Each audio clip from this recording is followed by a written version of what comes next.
خیال رہے کہ اسی طرح کا ایک واقعہ اسلام کے دوسرے خلیفہ حضرت عمر سے منسوب ہے، جس کا ذکر جب جا ملتا ہے کہ کس طرح انہوں نے مصر کے دریائے نیل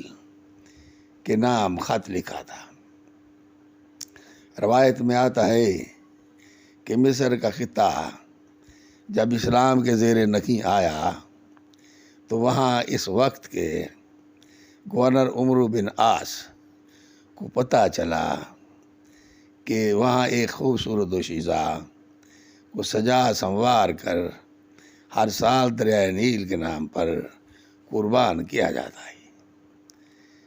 تاکہ دریا روانی سے بہتا رہے اور وہاں کے لوگ اس کے فیض سے بہرہ مند ہوتے رہے۔ لیکن اسلامی حکومت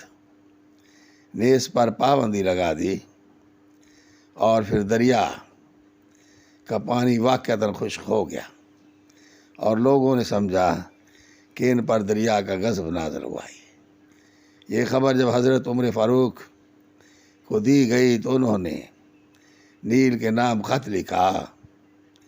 جس میں مذکورہ تھا کہ اے دریا،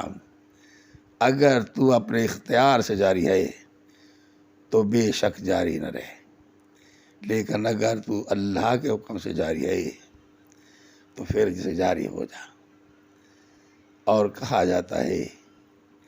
اللہ کے بعد اس کے بعد دریائے نیل ایسا جاری ہوا کہ پھر کبھی خشک نہ ہوا۔